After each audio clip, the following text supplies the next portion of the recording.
Nearly 5,000 years ago, terrified and desperate Stone Age people begged for the sun to reappear in the blackened sky, and desperately made decorated stone offerings to appease the forces of nature. This was the case for the Neolithic people on the mysterious Danish island Bornholm 4,900 years ago.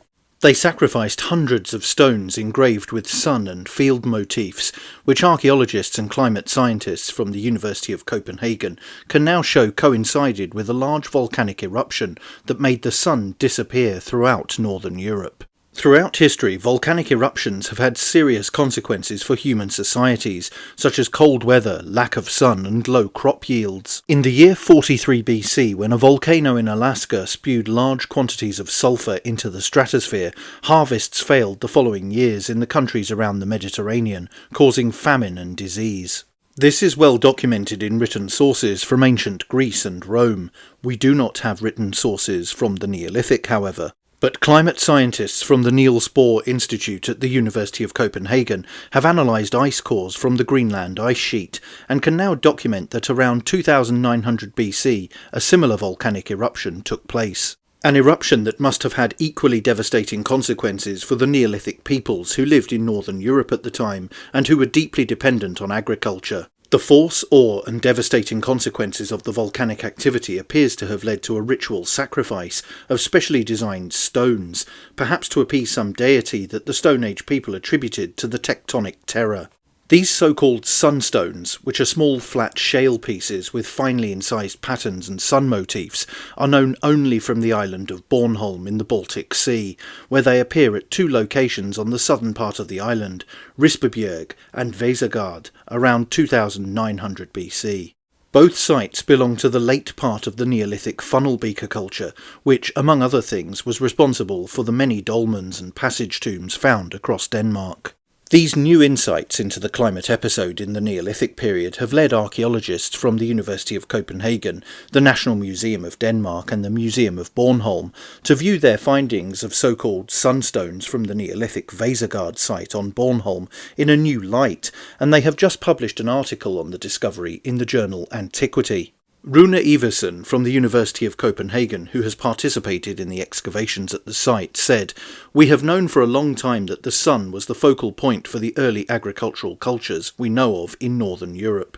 They farmed the land and depended on the sun to bring home the harvest. If the sun almost disappeared due to a mist in the stratosphere for longer periods of time, it would have been extremely frightening for them." He added, "One type of find that is completely unique to Bornholm is the so-called sunstones, which are flat shale pieces with engraved patterns and sun motifs. They symbolised fertility and were probably sacrificed to ensure sun and growth." Sunstones were found in large quantities in the Vesergaard West site, where residents deposited them in ditches forming part of a causewayed enclosure, together with the remains of ritual feasts in the form of animal bones, broken clay vessels and flint objects around 2900 BC.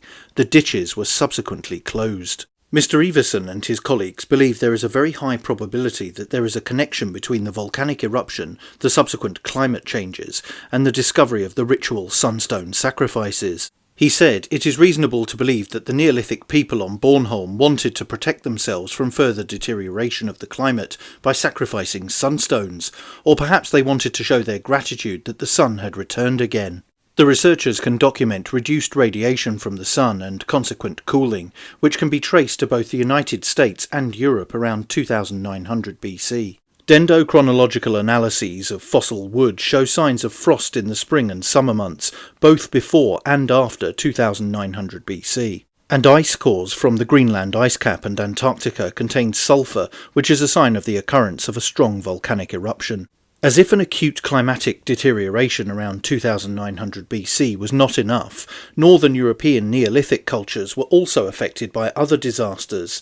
New DNA studies of human bones have shown that the plague was very widespread and fatal for many. During the same period, archaeologists can also document a shift in the traditions they had held onto for a very long time. The so-called funnel beaker culture, which had been dominant until about 5,000 years ago, with its characteristic ceramics and passage graves, was gradually disappearing. Mr. Everson said, "At the causewayed enclosure we have excavated on Bornholm, we can also see that, after the sacrifice of the sunstones, the residents changed the structure of the site, so that instead of sacrificial ditches, it was provided with extensive rows of palisades and circular cult houses. We do not know why, but it is reasonable to believe that the dramatic climatic changes they had been exposed to would have played a role in some way." 4 of the sunstones from Vestergaard on Bornholm can be viewed at a prehistoric exhibition at the National Museum of Denmark in Copenhagen. They likely exemplify one of the earliest depositional practices connected to a Neolithic sun cult in South Scandinavia,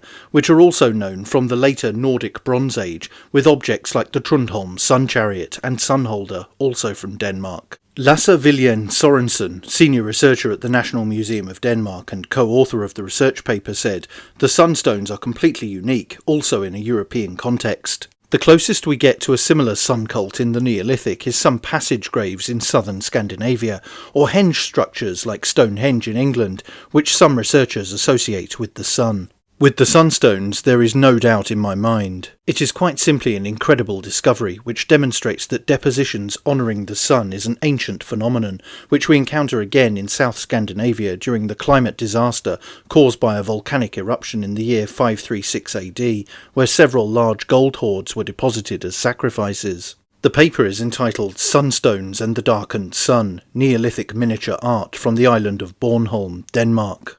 Its abstract read, "The discovery of more than 600 whole and fragmentary engraved stone plaques in the early 3rd millennium BC infill from the ditches of a causewayed enclosure in Vestergaard on the Danish island of Bornholm represents a unique find in Neolithic miniature art." Termed sunstones in reference to the rayed images that characterise many of the plaques, the stones were deposited en masse over a short period. This article offers a fundamental classification of the rich imagery captured in the engravings and examines its potential function at a time of possible climatic crisis that impacted not just Bornholm but the wider Northern Hemisphere. In later years, Bornholm has been associated with so-called sacred geometry and connected with the Knights Templar. The late British author and esoteric theorist Henry Lincoln and co-author Erling Jorgensen argued that the island's round churches were arranged in a precise geometric pattern, which they believed was deliberate and had astronomical significance. They speculated that these alignments may have been used to track the movements of the sun, possibly as a form of solar calendar or for religious rituals tied to solar events like solstices. Whatever the truth of the later theories, it seems the sun has held powerful ritual significance on the island of Bornholm for thousands of years, and for believers in alleged sacred geometry, it still does. But what do you think? Let me know in the comments below, and don't forget to like, share, and most importantly subscribe. And you can also support the channel on Subscribestar via the link in the description, or via YouTube Super Thanks. Thanks for watching. Bye for now.